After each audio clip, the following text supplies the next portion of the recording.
Let's see if I can get the. Okay. Oh, I have the that's recording started now, so it's great. being finicky for a second. Well, thank you again, Brooke. And so today, how I wanted to approach this is to really just talk to you all about some of the more common plants or even some trees and shrubs where we have seen issues in horses. And these things are commonly located in the pastures. As Brooke said, as we go along, if you enter in the chat room questions, also she's reserved some time at the end for questions. I'm happy to answer those as we go along or at the end. If you think of anything after the talk, though, I have my email here. It's wilsonc@purdue.edu. Feel free to email me. I'm happy to answer any questions you have over this or anything toxicology related. Happy to talk to you all. So, I think my screen froze. So letting me advance. There we go. This might have moved slow. If it goes on to the next slide, I apologize. So to kind of give you an overview of what we'll be talking about today, of course, knowing what some of the most common poisonous plants are that we experience here in Indiana pastures is key in preventing exposure. So we'll be talking I'll address some key points for you all with regard to each of the plants we'll talk about. And if there are any interesting or unique tips on preventing exposure, I'll make sure to highlight those for you. The other thing to point out too is the level of toxicity that can happen in horses really depends on the type of plant. Some plants are more toxic than others, and also the amount eaten by the horse. And so, as many of you know, with horses, they tend to be picky eaters. So a lot of times they aren't going to eat a lot of these unless there are some extenuating circumstances or if it's baled in hay inadvertently and things like that. One of the ironic things in toxicology is that horses, of all the species that we encounter, horses are one of those species that tend to be most sensitive to most of the poisonous plants and the toxins and the toxicants. And so we have to be mindful of that as well.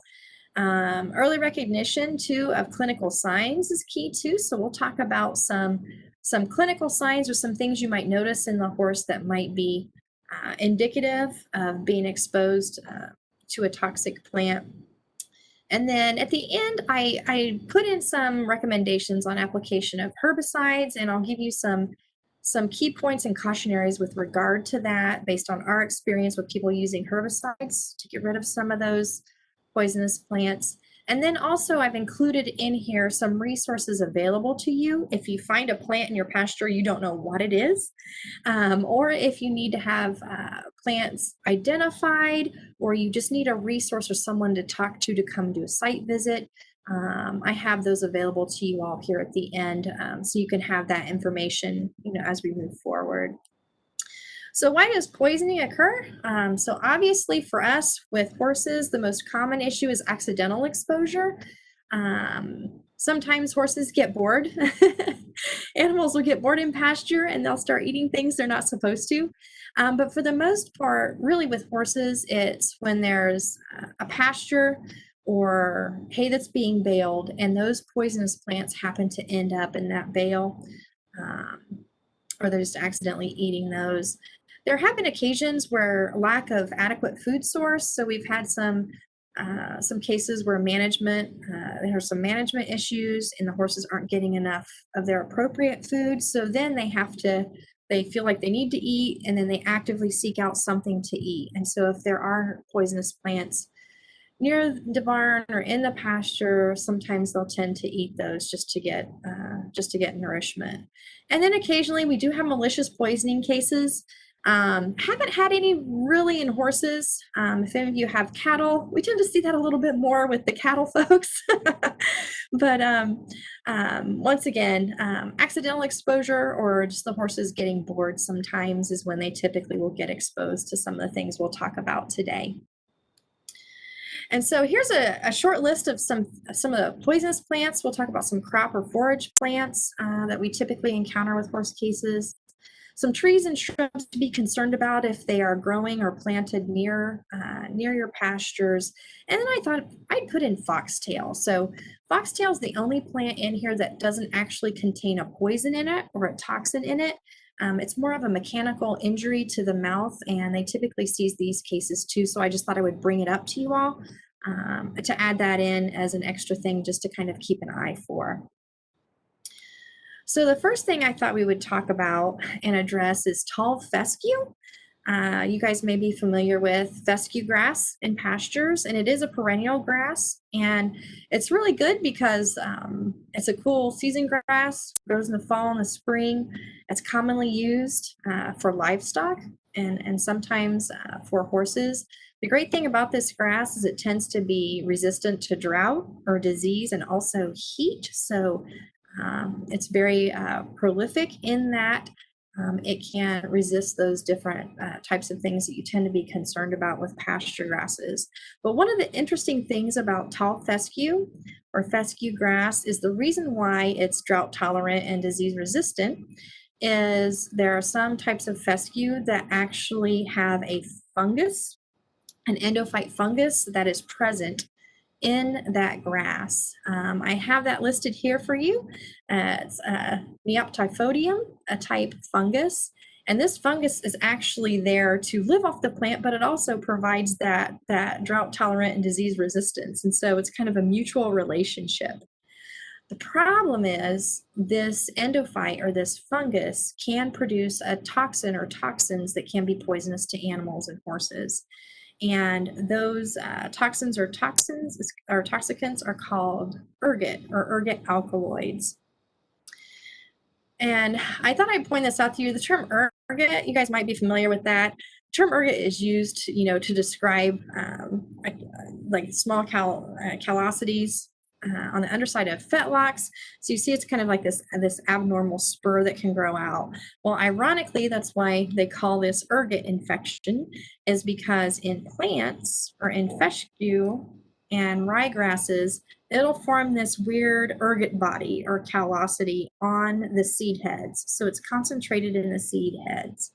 And so unfortunately, sometimes when conditions are right, that fungus that's present in fescue will produce these ergot bodies. And in these ergot bodies, they can contain toxic alkaloids or toxins called ergot alkaloids. And the one we tend to be a little bit more concerned about is a toxin called ergovaline. So when this becomes an issue, typically we see what's called this ergotized fescue. When you have real cool weather followed by high heat and humidity. And for some reason, that environmental condition promotes the growth of the fungus and these toxins, which can affect your horses. Unfortunately, the concentrations of those toxins can vary with season in fescue pastures. And so I included some of these points below just for you to keep in mind with regard to fescue.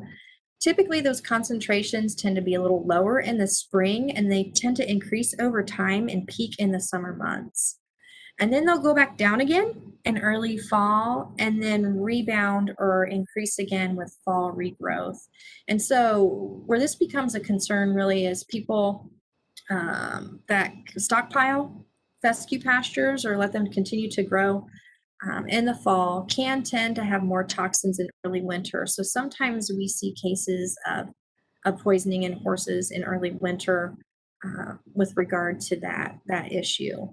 With regard to what we're most concerned about in the plant, so the seed heads, like I showed you before where those ergot bodies were, the seed heads tend to concentrate the most toxin. And so if you see those ergot bodies on rye or fescue grass, then you need to be concerned about toxin possibly being present there.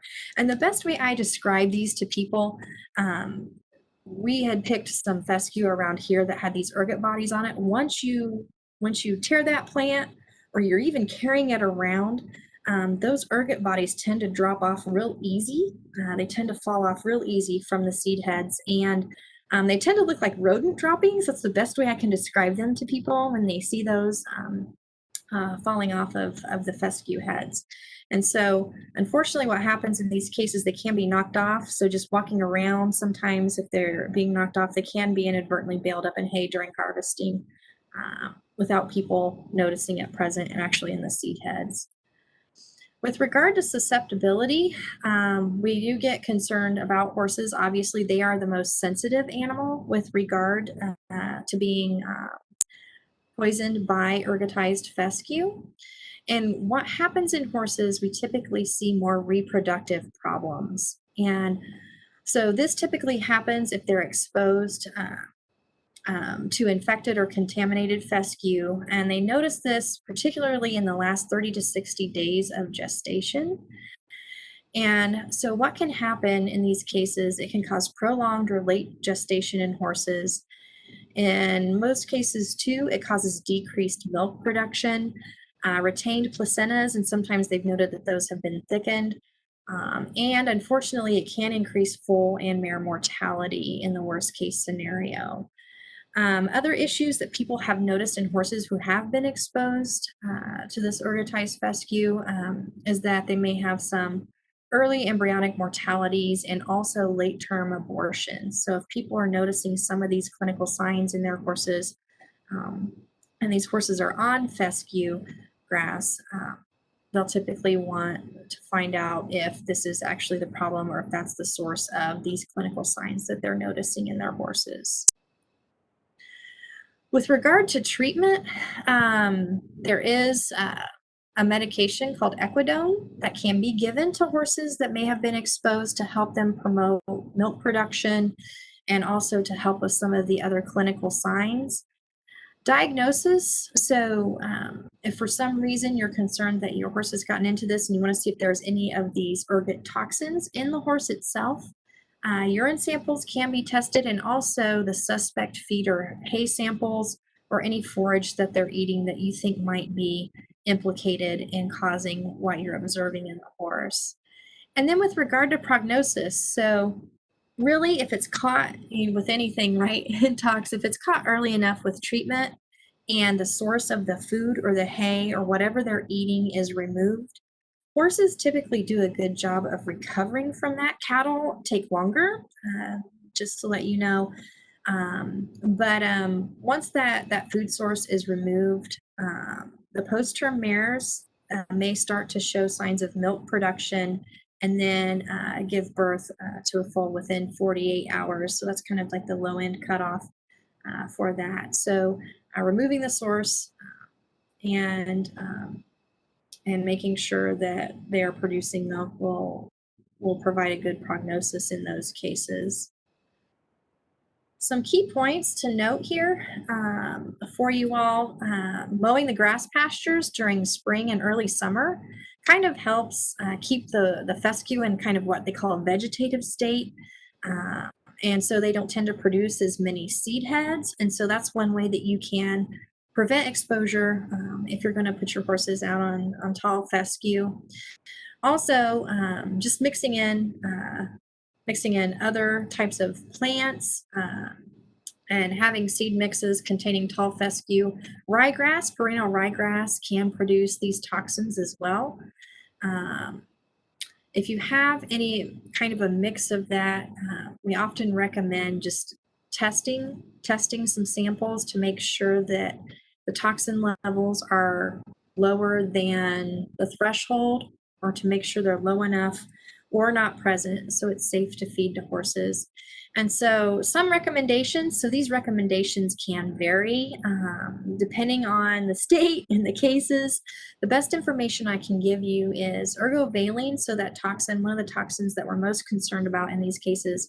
If there's less than 200 parts per billion concentration for late-term mares, or less than 800 parts per billion for early-term mares, that tends to be the cutoff for safe, what they would consider potentially safe feeding of the fescue. Also, another way to prevent it, if you have a late gestation mare, just keep them from eating that. There have been some cases too where they eat cereal, rice, straw, or bedding. They're bedding, and their bedding may actually contain some of that. Just to be mindful of that. Also, with regard to tall fescue, if it's harvested and it's harvested out and fed at less than 50% of the total dry ration that you're feeding to horses, they tend to find that that can be an acceptable approach, but again, it depends on the amount of toxin present in the original sample. Some folks recommend cultivating the Kentucky 32 endophyte-free tall fescue. I put a question mark there because there have been some cases where people have anecdotally suggested that they've had some clinical signs or some issues with the K32 type fescue. I haven't had any experience with that, but I just put that there just as a cautionary point. But these are anecdotal reports, just to keep that in mind. Or you can cultivate other grasses or legumes to dilute the toxins in the diet. On those pastures, people will plant alfalfa or clover or some other types of plants in addition to having the fescue on property. Does anyone, I guess I'll pause right here. Are there any questions so far? Is there anything in the chat room, Brooke? Nothing in the chat yet. All right. So moving on, we have seen some cases of exposure to ragwort. I'm going to put these together, these next three plants, because they cause very similar clinical signs in horses. Ragwort, groundsel, and Alside clover. And so we have had a few cases, clinic cases where horses have been exposed to ragwort and Alside clover. So I thought I would bring that up to you all today. So on this slide, so the ones we're going to talk about are on the right-hand side, the secondary photosensitizers. And on the left here, there are some plants. We don't typically see a lot of cases of these, but I thought I would show these to you all to make you aware of them. There are some plants that horses can eat that will cause photosensitization, which is just a fancy way of saying it will cause their skin to be sensitive to UV light, and it can cause them to have sunburns, basically. The ones we'll talk about that we have seen more cases with regarding to this issue cause what's called secondary photosensitization. And what these plants can do, they contain compounds in them that can harm the liver in horses, and in harming the liver, it causes a secondary photosensitization. It can cause the animals to have sensitivity to UV light and have very severe sunburns just from even like a partly cloudy day. And I'll tell you a little bit about how they do that. So the plants we get concerned about, I thought I'd show you guys a picture of these. Alside clover, some of the plant ID folks, some of even your cooperative extension agent and those agents, they sometimes can be really good at identifying some of these plants. I have a hard time telling Alside clover from white clover sometimes, and so it's very difficult for me with regard to that. But I just thought I'd give you an image of Alside clover, and this is what ragwort looks like, and also groundsel. And so with Alside clover, it is a perennial, and it can be used in hay and in pastures. Alside clover has been associated with something, I don't know if you've heard of this before, called dew poisoning in horses. And so when these plants get dewy and the horses walk through or they stick their muzzles down on these plants, just the dew from those plants can cause dermatitis. So it's kind of a different type of sensitizing the skin and causing an inflammation there. The toxin there, we don't know what the toxins are in Alside clover specifically, but it does cause similar clinical signs to the other plants, the groundsel and the ragwort. And what we do know is that poisoning occurs typically when we have high humidity and also rainfall with regard to Alside clover. Groundsel and ragwort, they are in the daisy family, Senecio species type plant, and they are perennials. They can grow pretty tall, about a foot, and they're commonly found along roadsides. We'll see these popping up soon around roadsides and pastures. They're going to bloom out real nicely here soon in the spring. And the important thing to note about these plants is that all parts of these plants are toxic. So the flowers, the buds, the leaves, the stems, all parts of those plants are toxic. So where we get concerned about these plants, they contain toxins. They're called pyrrolizidine alkaloids. And so what these toxins do when the animal ingests the plant, these toxins themselves cause liver damage in horses. When it damages the liver loses its function, and it can't break down things like the chlorophyll in the plant. And because of that, that chlorophyll then accumulates in the blood and reaches the skin. And that's actually what causes the animals to be sensitive to UV light. And so they'll get dermatitis or some inflammation there in the skin, and also what looks like sunburns. With regard to horses, it's more of a chronic condition. So what does that mean? That means that they have to eat these plants over like daily or over time for a longer period of time. And so this is one of those things where a horse could be exposed 2 or 3 weeks ago, and then you're starting to see some issues in your horse. So in this one, for us, based on what we see, sometimes case history, getting good case history is hard. So you kind of be mindful of that, but you would recognize if you have some of these things growing in your pasture, and just to consider those when you're trying to work through the case and what's going on with the horse. And so with horses, what they tend to do over time after being exposed to these plants, they tend to what we call lose condition and become a little bit more nervous. Sometimes they call it sleepy staggers or walking disease. And they'll tend to bump into things. They'll head press. So we see animals press their heads like against fence post or against the barn. And that's the animal's way of telling you, hey, my head hurts, right?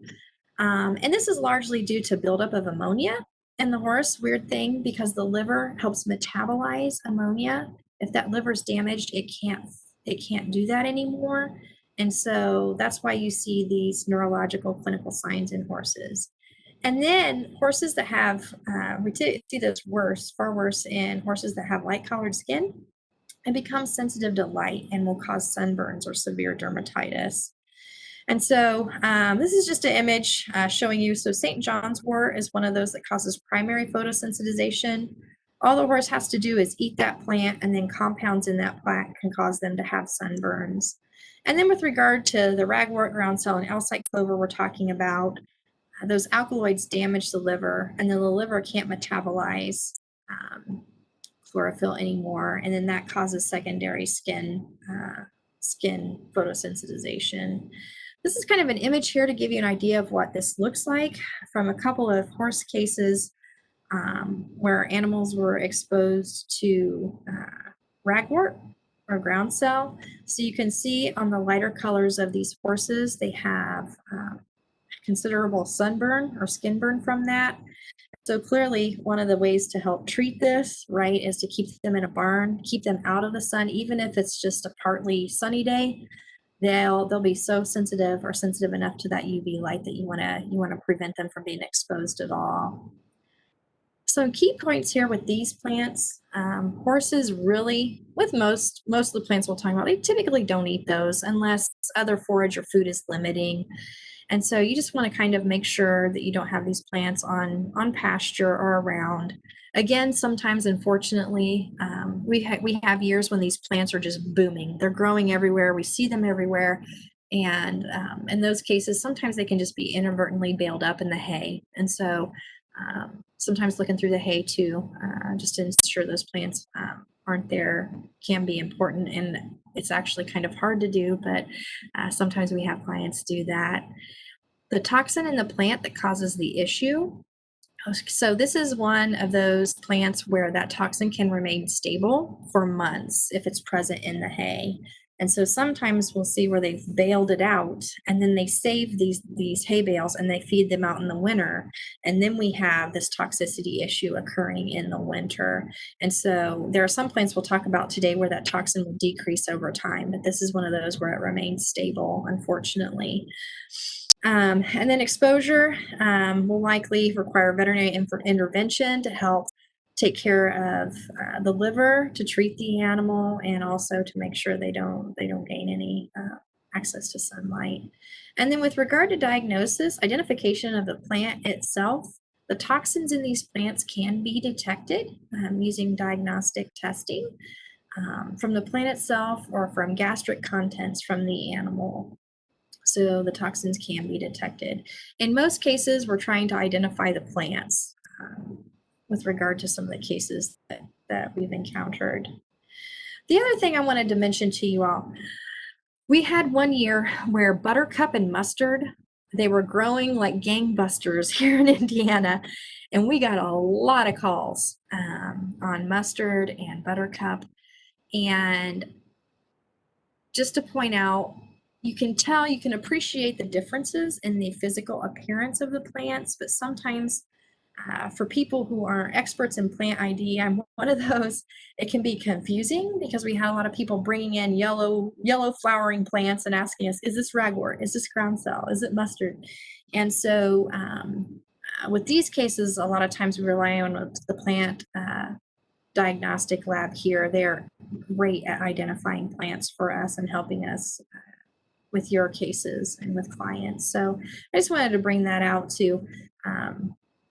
Sometimes you can appreciate the differences here, but sometimes out in the field it's kind of hard to tell the difference in those plants.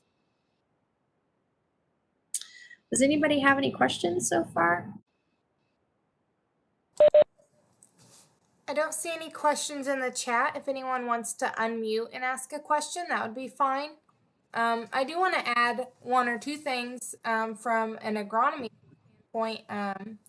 So the white clover and alsite clover, the way that I tell those apart, white clover has what we call stolon. So most of you have probably seen strawberry runners that grow across the ground. So white clover, you'll actually be able to pull up those runners or those stolons and see that's how it's spreading. But alsite clover is just one plant. It does not spread out like that. So that's an easy way to just look and kind of be able to tell the difference if it's spreading across with those runners or not. Thank you, Brooke. I'm making a note of that. Yeah. Any other questions? No? All right. We will keep on going then. Okay. So red clover, kind of an interesting thing. We have had cases of this in horses as well. And so with red clover, as many of you know, it is a perennial. It can be used in hay or silage or as a pasture crop. And so where we see issues in horses is when red clover can be infected with a fungus called rhizoctonia. And this is typically called black patch disease. And it's called black patch disease because you can see, so I put like a picture of a normal red leaf clover, and this is one that has black patch disease. It literally looks like black patches on the leaves themselves. And that's because it's infected with a fungus. And so usually this fungus can grow in red clover. It tends to be more prevalent, they've noticed, in the second cutting of pasture or red clover hay. And it's typically associated with wet, cool spring or fall season. In the past, we had seen this more prevalent in red clover, but it had been called to my attention that actually from one of the extension agents that they have seen this with white clover, alsite clover, alfalfa, and occasionally soybean. And so even though red clover is predominantly mentioned with being associated with causing issues in horses, there are some other plants that I thought I would point out to you all to be mindful of with regard to your horses. And so something very interesting about black patch disease. So when this fungus grows, it can produce a mycotoxin, which is just a fungal toxin called slavamine. And the interesting thing about slavamine is that it stimulates the receptors that control the salivary glands. And so really the predominating clinical sign you would notice in your horse if it ate some of this infected red clover or white clover, or these other plants associated with it, is they're going to salivate a lot. It's called slobber syndrome. And horses tend to be very sensitive to slavamine being present. So they're going to be the most sensitive species with regard to being exposed to this infected red clover. And usually in these cases, the salivation, it'll occur within hours of consumption, and that salivation, that profuse salivation, can last for a few hours or up to a couple of days, a few days. It can also cause them to tear up, which is called lacrimation. In the worst case scenario, they can be colicky and have diarrhea. So this is an image of a horse with slobber syndrome. Some of the cases that I have been familiar with, or that some of my colleagues have reported, the slobber syndrome or the salivation is a little bit more pronounced than in this picture. But this is typically what you could see if they're exposed to that. The good news is it's self-limiting and not life-threatening. So usually preventing them from eating any more of that clover, usually within 2 to 3 days that slobbering or that profuse salivation will clear up. So that's the good news. They don't usually require any veterinary intervention in these cases. But sometimes the salivation is so profuse and alarming to the client that they typically want to have their horse looked at just to make sure there isn't anything else going on. Slavamine, interestingly enough, when red clover is stored, over time it can decrease a little bit. And so usually storing the second cutting of hay from red clover until the following year, they've noticed that slavamine will decrease and will usually not cause any problems in the horses. And so the general cutoff level, you can have hay tested and any other plant material tested for that compound called slavamine. If it's present at 10 parts per million concentration or greater, that's typically where we see the slobbering syndrome in horses. So you want that number to be under 10. The unfortunate thing is that fungus that produces that toxin can persist in pastures from year to year. And so if you have an incident where your horse gets slobber syndrome from ingesting that infected red clover, you want to keep an eye on them over the course of time because that fungus can tend to persist. And then with regard to diagnosis, just like everything we'll talk about today, identification of the plant itself, usually the case history, so the clinical signs you notice, and you know that the animal, your horse is, salivating a lot and ingesting this infected red clover, probably is a strong indication that they're being exposed to slavamine. And again, that toxin can be tested for in the plant if you wish to have that done. And so some trees and shrubs I thought I would bring up. They're not technically like pasture forage plants, but we have had some issues with black walnut, black locust, and red maple, horses being exposed to those. I think most of you are probably familiar. Do I think it's permanent? I'll answer that question. I saw something pull through in the chat. Do we think it's permanent? I know that they've shown that fungus can persist from year to year. I do not know what the duration of that is. That is something that I would have to look up to see if people have figured out, like even over time, does the fungus persist, but is it present there in less concentration?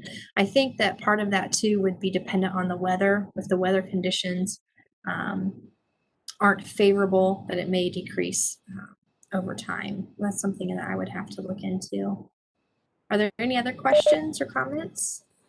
Yeah, I think that was the second part of a question she had asked previously. So it says, 2 years ago, my horse had a sunburn that looked exactly like the one you showed on the picture in ragwort poisoning.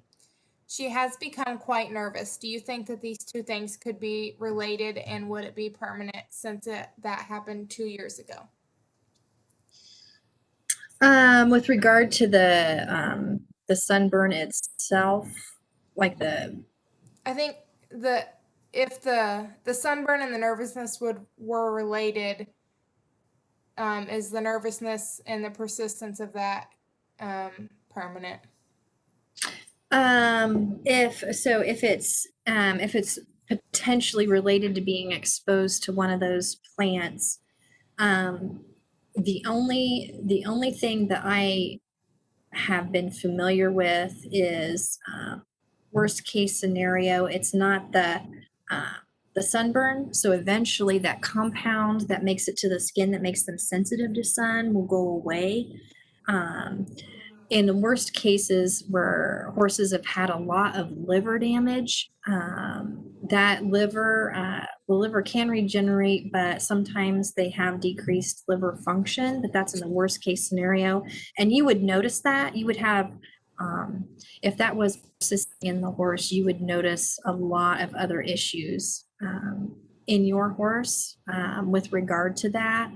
The easiest way to kind of find out if you wanted to make sure, say if it did get exposed to something like that, to make sure the liver's okay, is just to have your horse take it to the vet or have the vet come on site and pull some blood and just test the liver enzymes to make sure the liver is okay.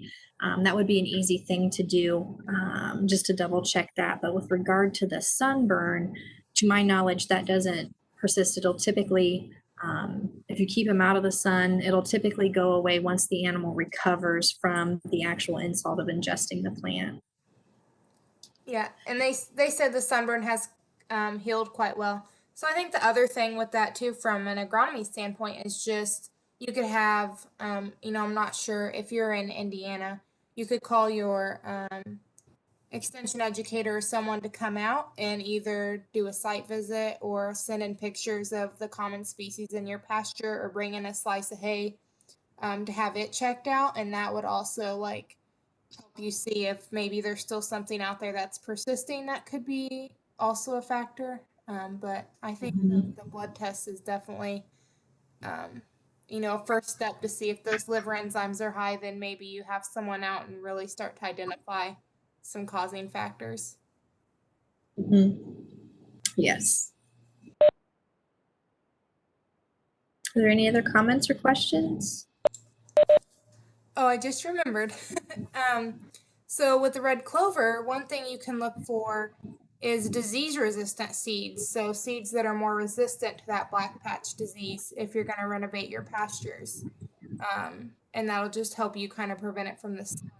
There's nothing that's going to be 100% resistant, but I mean 50 to 75 or 80% resistant is still going to be better than one that's not resistant at all. So. Right. Okay. So moving on to the trees and shrubs. And again, I think probably most of you are familiar or should be familiar with black walnut. So horses are really the only species, the most sensitive species to having issues when being exposed to black walnut. Give you some images here of a black walnut tree and black walnut, the nuts themselves and the seeds. The issue with horses really isn't about them ingesting the plant. The interesting thing here where we see problems is when the horses themselves are exposed to shavings that are used in their bedding that contain black walnut. Unfortunately, as little as 10% black walnut in those shavings can cause clinical signs in horses, and really all parts of that tree can be toxic.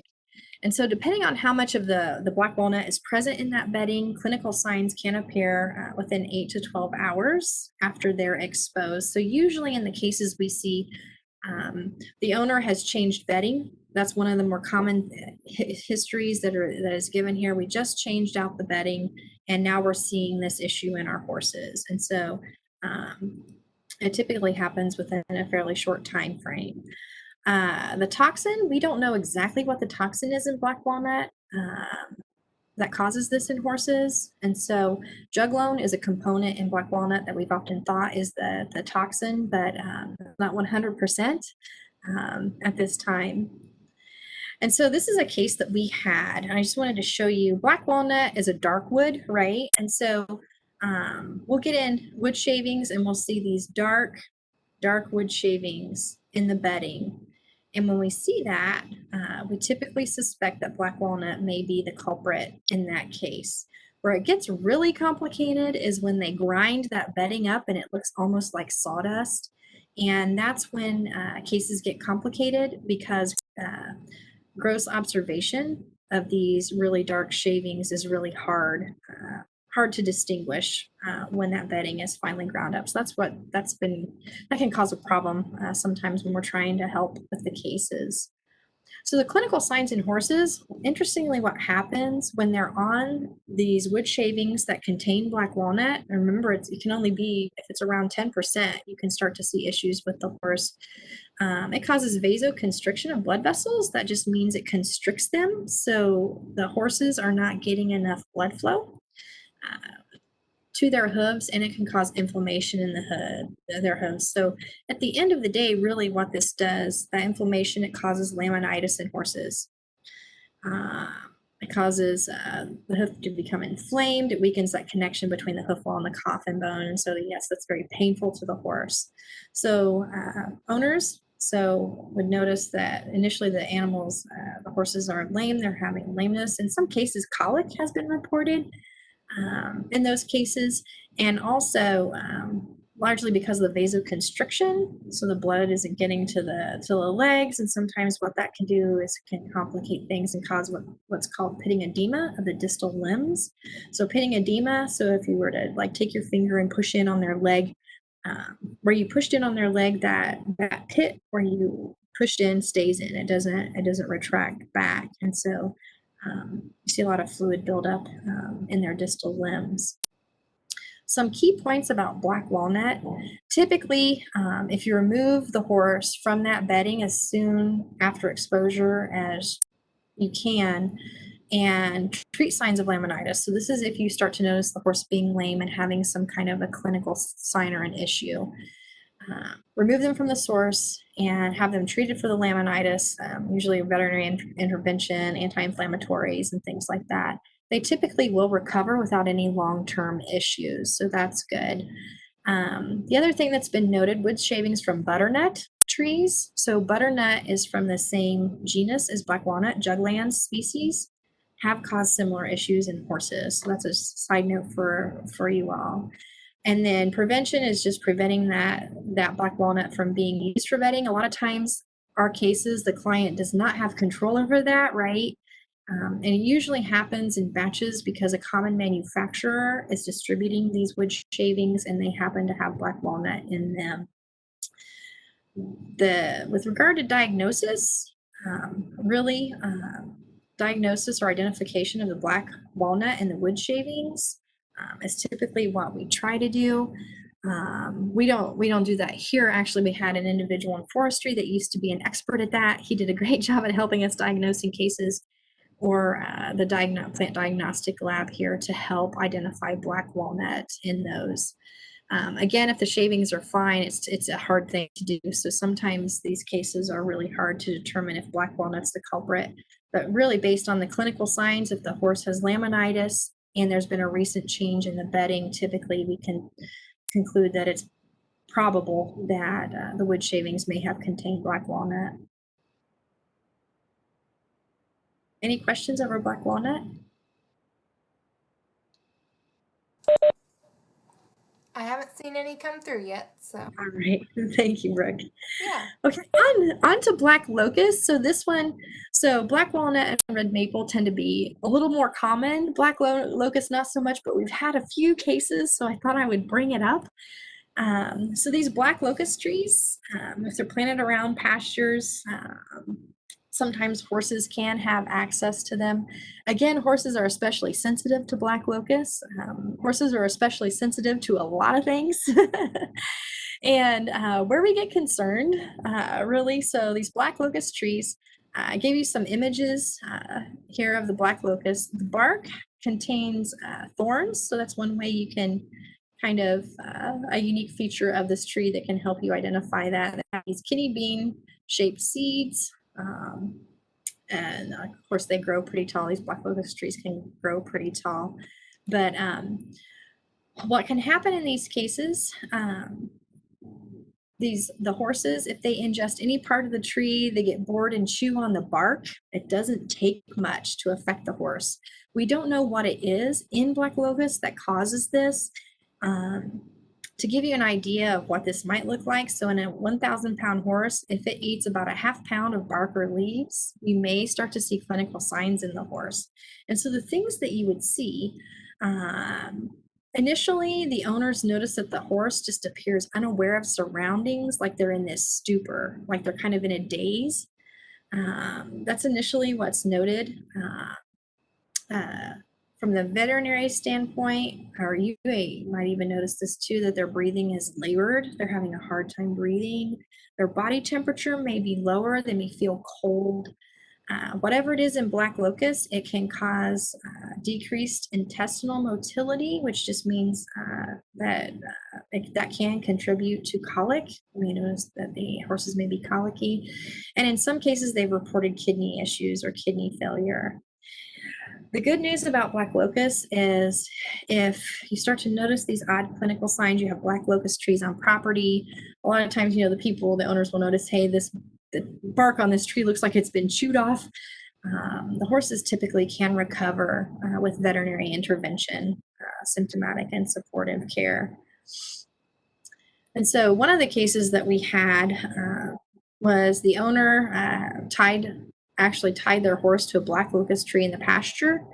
And he just surmised that maybe the horse got bored, but it just started chewing on the bark of the tree, and it had ingested a significant amount of bark.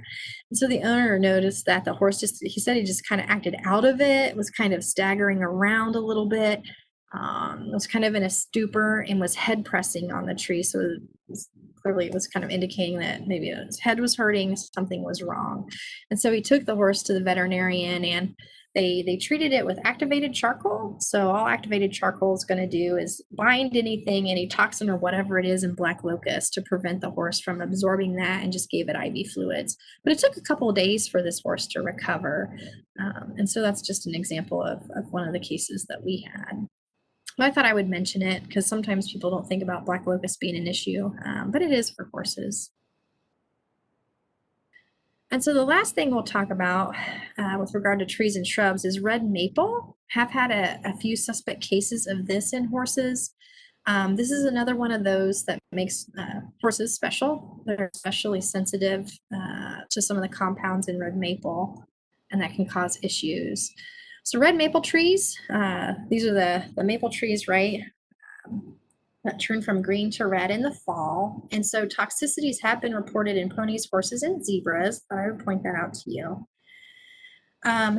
Exposure will typically happen in the fall with all of these trees and shrubs after a big storm. If there are these trees growing near a pasture and those branches blow down into the pasture, horses can be exposed that way. We see more of an issue like that with cattle because they just eat everything, right? They'll munch on cherry trees and all kinds of stuff that have blown down in the pasture, but that's typically when this happens.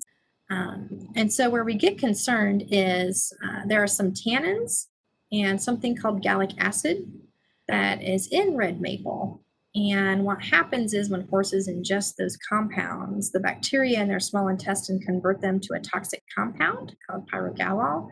And the only reason why we're worried about that is that compound actually can break up or burst red blood cells. And so typically what an owner will notice after a horse has ingested enough maple leaves, for example, they'll notice the urine. When the horses urinate, it'll have like a brownish red color to it. And that's an indication to you that possibly one indication that there may be some red blood cell hemolysis or red blood cells bursting. And the contents of those red blood cells make it to the urine. Some other clinical signs, the animal will be depressed, anemic because it's losing blood, red-brown urine, that's usually the first thing that the owners will notice. In pregnant mares, there have been some abortion issues, clearly because, the fetus isn't getting enough blood because of the red blood cell hemolysis. To give you an idea of what that looks like, what exposure looks like, there have been reports of anywhere from 1.5 to 3 pounds of leaves for the average 450 kilogram horse can cause clinical signs. And so we have seen some cases of this in horses, so thought I would mention that to you all. Some key points from this: if there is a storm and you have red maples growing around the pasture, just remove the maple leaves and fallen branches from the pasture. And of course, don't plant them around horse enclosures. that goes for all the trees and shrubs. That's easy to say in some cases, particularly if you're on farm where you already have those types of trees established. And then with regard to diagnosis, history of exposure, the owner sees the horse eating the red maple leaves or the branches. Urine sample, actually, ironically for this, is the best test to test for those toxic compounds present in red maple to help diagnose exposure.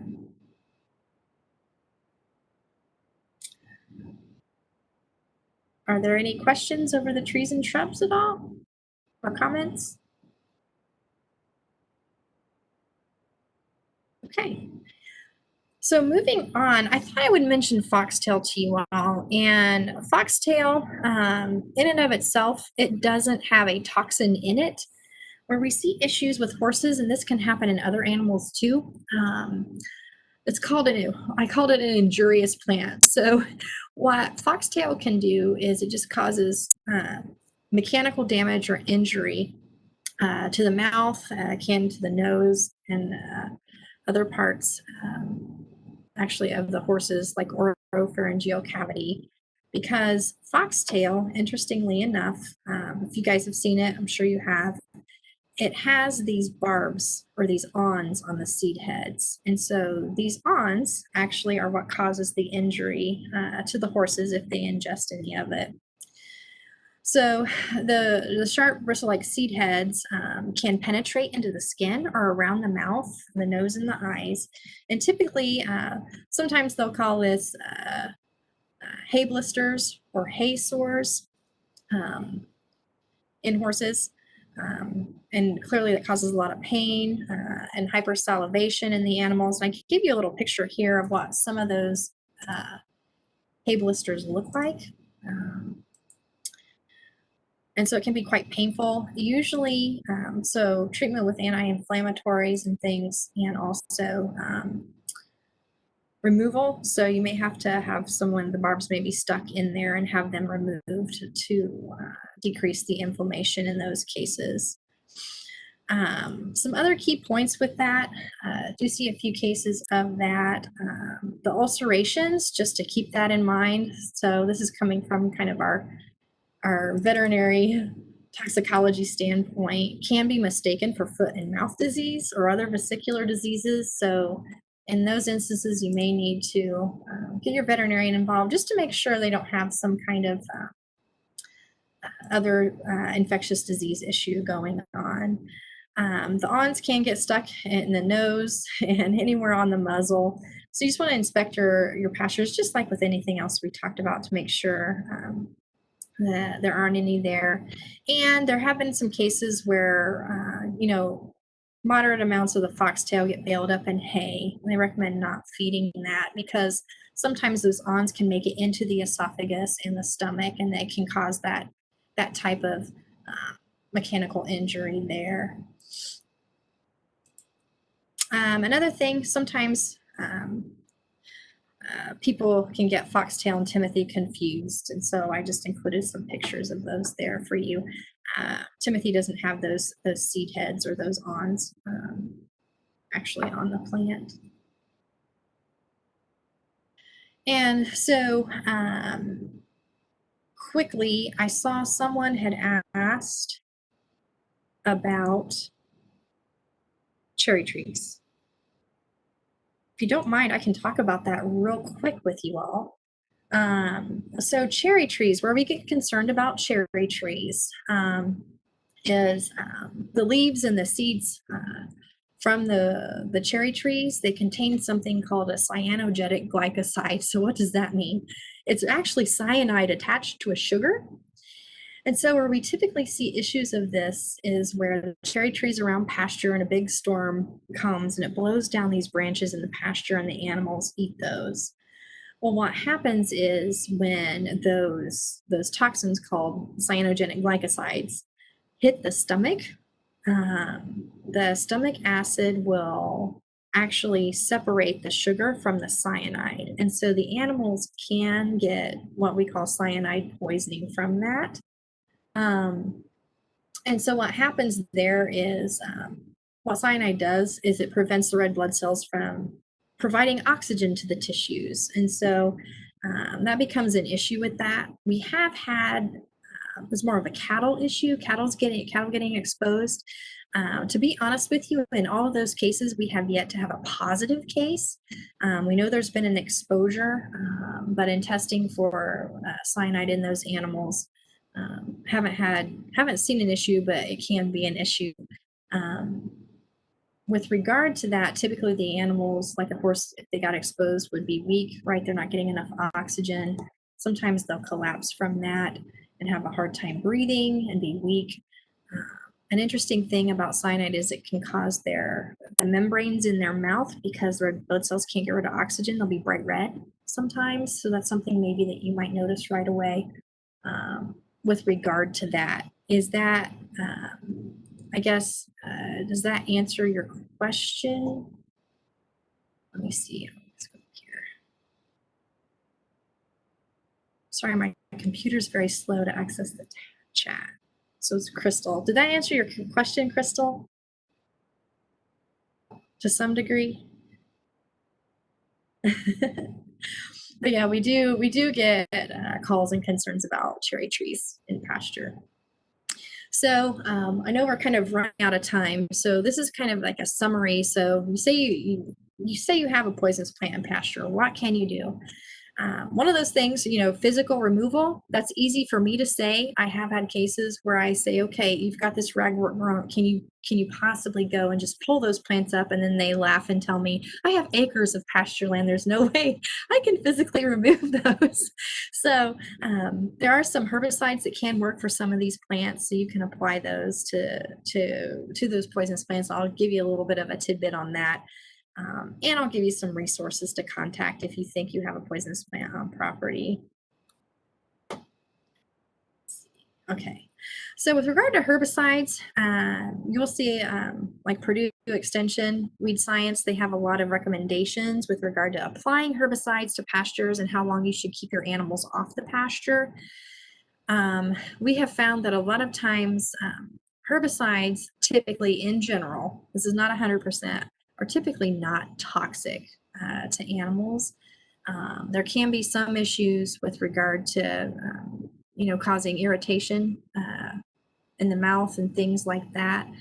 The interesting thing, so this is a tidbit, anecdotally, there have been cases where people will spray pastures with herbicides to kill toxic plants, and for some reason that attracts the animal to that toxic plant and they eat it anyway. And we don't know why. If it makes the plant, with it drying up, does it make it taste salty? Does it make it more palatable? Sometimes that can happen. So just making sure that you prevent the animals from grazing on that pasture after application within the recommended time frame that most people recommend. We use Purdue Extension Weed Science just as a reference. So it'll tell you to wait 7 days or 14 days to let the animals graze on the pasture after that. So there are some herbicides that can work specifically for some of these poisonous plants. I only covered a few plants. Those are the more common ones we see with cases in Indiana, but there are hundreds of plants, literally, or trees or shrubs that are toxic to horses and all livestock. So if you suspect exposure to a plant, what should you do? And so I've included some resources here. Here at Purdue, we have a plant and pest diagnostic laboratory. They are great at identifying plants. They will actually sift through stomach content and rumen content to identify plant fragments for us. Seeds too, not just whole plants themselves. If there are some seeds that you find that you need identified that you may think may be causing an issue, you can send that to them.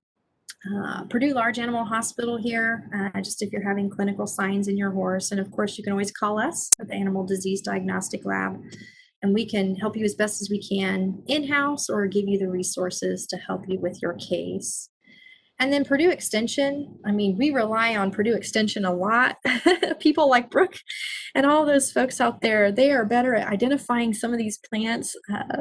They are better at identifying some of these plants than we do. And they have the capability of going on property and just checking things out. Highly recommend them. I'm not just saying that because Brooke's on the call. but very good resource. One of the other resources we rely on a lot, Purdue Extension has this guide to toxic plants and forages. Highly recommend accessing that. We lean on that a lot sometimes with our cases. And then I have some other websites down here that you guys, you can access to gain information about different types of plants and what ones should be of concern, particularly with your horses. And then the weed science specialist, I mentioned that with the herbicide management, good resource to rely on if you have to spray herbicides, and also forage crop specialist here at Purdue Ag. So highly recommend those resources to you. And so with that, I know we ran over a few minutes, but does anybody have any other questions or comments? Or I can stop sharing my screen now.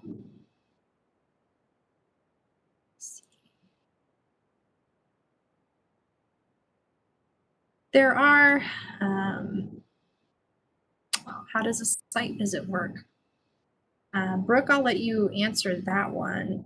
Actually, we have done that before too. We've come out on property to do a site visit, but Cooperative Extension, they're far more equipped to do that than we are. Can you add something to that? Yeah.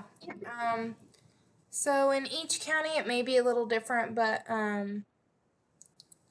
in general, you can just call your local extension office. So if you need to find that number, you can usually just Google Purdue Extension and then whatever county. So Sullivan County residents, if they Googled Purdue Extension, Sullivan County, they would get our number. When you called, I would talk to you and figure out, just ask you some questions on the phone and then schedule a time to come out and, see, do a site visit and see what you have in pasture, maybe look at some hay. And that for Sullivan County, that is free. Um, are you in Indiana? Are you in a, most counties, I believe that would be free. I'm not sure if there's any that do a mileage charge, but um, I think it would probably be a free site visit because part of our funding does come from county taxpayers. So you've already kind of paid for it in a sense with those taxes that come out of your check each time.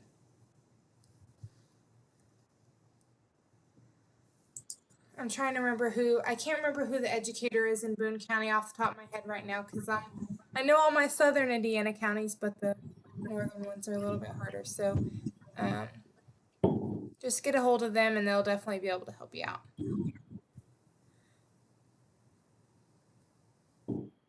And if you need help connecting with that, Aaron, you can email me where you, at the email that you got from, and I can help connect you to your educator. All right. Any other questions before we log off today?